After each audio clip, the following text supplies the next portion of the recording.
Assalamualaikum warahmatullahi wabarakatuh.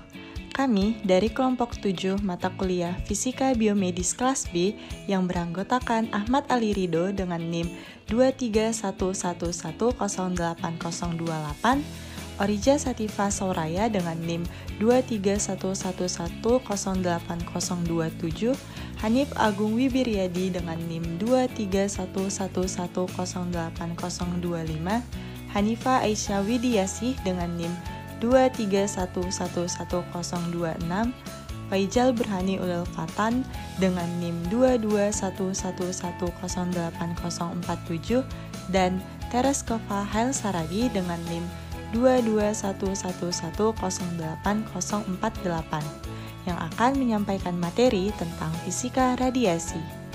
Mari kita simak videonya.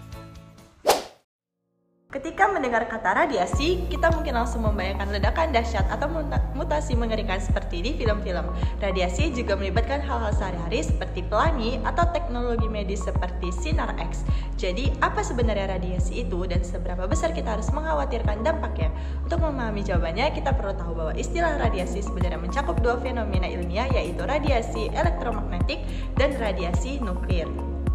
Radiasi elektromagnetik adalah bentuk energi murni yang terdiri dari gelombang listrik dan magnetik yang saling berinteraksi dan bergerak melalui ruang. Menariknya, semakin cepat gelombang ini berosilasi, semakin besar energinya. Pada ujung spektrum energi yang lebih rendah, kita menemukan gelombang radio, inframerah, dan cahaya tampak, hal-hal yang sering kita jumpai sehari-hari. Sementara ujung spektrum energi yang lebih tinggi ada ultraviolet, sinar X, dan sinar gamma yang memiliki energi jauh lebih besar.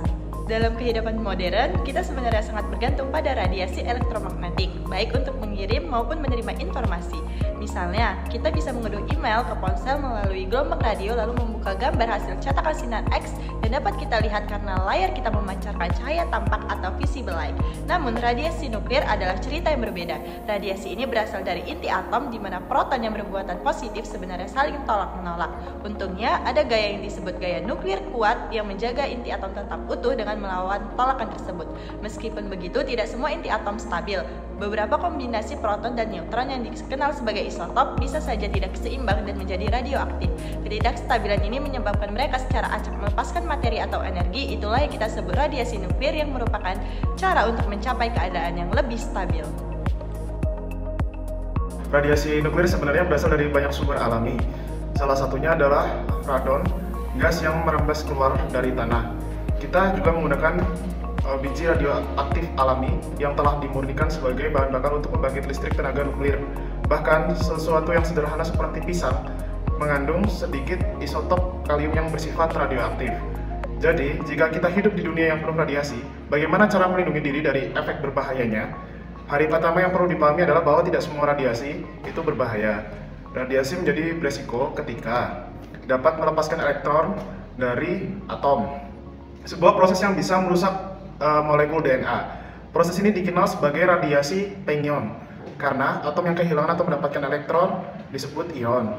Semua jenis radiasi nuklir bersifat pengion, tetapi untuk radiasi elektromagnetik hanya energi tertinggi yang bersifat pengion. Ini mencakup sinar gamma, sinar X, dan sinar ultraviolet berenergi tinggi. Rata-rata, setiap orang menerima sekitar 6,2 milisievert radiasi dari semua sumber di setiap tahunnya. Dan sekitar sepertiganya berasal dari radon yang ada di udara sekitar kita. Untuk memberikan gambaran, setiap kali kita akan menjalani tes pemeriksaan sinar X gigi, kita akan terpapar sekitar 5 mikrosievert radiasi. Jadi, untuk mencapai dosis radiasi tahunan, kita perlu menjalani sekitar lebih dari 1.200 kali pemeriksaan sinar X gigi. Ingat pisang yang sebelumnya kita bahas? Kalau kita bisa menyerap semua radiasi dari satu pisang, maka kita perlu makan sekitar 170 pisang di setiap harinya untuk mencapai dosis radiasi tahunan. Karena kita memang hidup di dunia yang penuh radiasi. Namun, banyak dari radiasi tersebut yang bersifat non-ionisasi atau artinya tidak berbahaya. Untuk radiasi pengion, paparan kita biasanya rendah dan ada langkah-langkah yang bisa kita ambil, seperti menguji rumah untuk radon dan memakai sunscreen untuk dapat mengurangi resiko kesehatan terkait. Terdapat 3 syarat penting untuk dapat membuat foton sinar X. Yang pertama, sumber elektron bebas, kemudian sarana untuk mempercepat elektron tersebut, dan ketiga, suatu proses untuk memperlambat elektron tersebut. Masing-masing langkah tersebut akan melalui berbagai komponen dan proses di dalam tabung sinar X. Kemudian, elektron bebas tercipta di filamen katoda melalui proses emisi termionik. Elektron ini dipercepat melalui tabung sinar X oleh tegangan, yaitu kVp. Elektron ini diperlambat saat berinteraksi dengan atom tungsten di target anoda, dan melalui proses itu mereka menciptakan sinar X. Radiasi Bremsstrahlung adalah salah satu proses yang dapat menciptakan foton sinar X ini. Jadi seperti inilah cara kerjanya. Seperti semua atom, atom tungsten juga memilikinya. Inti atom bermuatan positif karena adanya proton, dan dikelilingi oleh elektron bermuatan negatif. Semua partikel bermuatan ini memiliki medan listrik yang memancar di sekitarnya. Terdapat medan listrik positif di dalam inti atom dan medan listrik elektron adalah negatif. Ketika elektron dari katoda memasuki anoda, beberapa elektron tertarik ke muatan positif inti atom dalam atom tungsten ini, yang kemudian elektron bermuatan negatif tersebut tertarik ke muatan positif dalam inti atom. Namun, ketika ini terjadi, elektron melambat atau pecah dan juga mengubah arahnya yang disebut defleksi. Energi yang hilang ini dilepaskan dalam bentuk foton sinar X. Energi foton radiasi Bremsstrahlung bergantung pada beberapa faktor. Salah satunya adalah energi yang masuk. Jika elektron yang masuk memiliki energi 100 kilo elektron volt, maka energi foton maksimum yang dapat dihasilkan adalah 100 kilo elektron volt. Mereka tidak akan selalu memiliki energi maksimum, tetapi bisa saja. Contoh lainnya seperti jika elektron yang masuk memiliki energi 75 kilo elektron volt, foton energi tertinggi absolut yang dapat diperoleh dari elektron tersebut adalah 75 kilo elektron volt. Energi maksimum foton sinar X Bremsstrahlung dikendalikan oleh kVp. Jadi, kapasitas tabung jika diset 100 kVp akan menghasilkan foton Bremsstrahlung yang memiliki energi maksimum 100 kilo elektron volt. Jika kVp diubah, maka foton Bremsstrahlung juga akan berubah. Jika potensi tabung ditetapkan pada 75 kVp, maka foton sinar X Bremsstrahlung maksimum akan memiliki energi 75 kilo elektron volt. Dalam banyak foton Bremsstrahlung, itu tidak akan menjadi energi maksimal. Dan mengapa demikian? Energi radiasi Bremsstrahlung juga bergantung pada seberapa dekat elektron berpindah dengan inti. Jika elektron tersebut lewat sangat dekat, seperti dalam contoh ini, maka elektron tersebut akan melambat secara signifikan, mengubah arah sepenuhnya dan melepaskan sebagian besar energinya sebagai foton sinar X.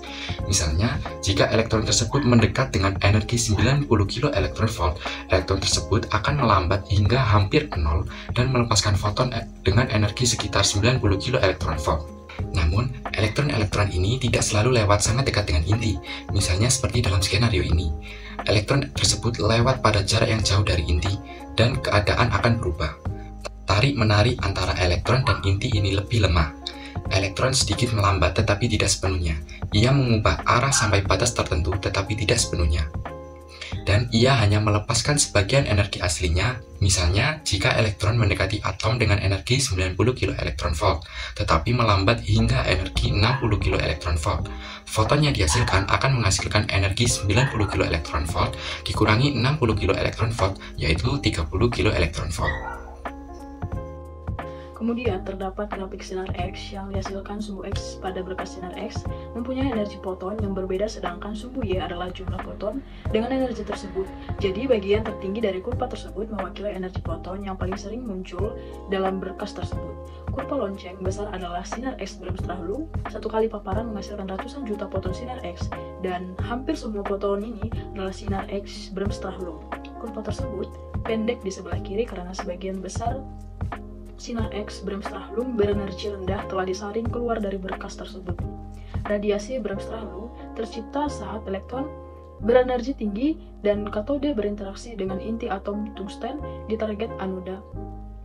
Sinar X Bremsstrahlung dalam berkas sinar X memiliki rentang energi yang luas dari hampir 0 hingga maksimum yang ditetapkan oleh kVp. Energi yang tepat dipengaruhi oleh kedekatan elektron dengan inti saat melewati atom tungsten.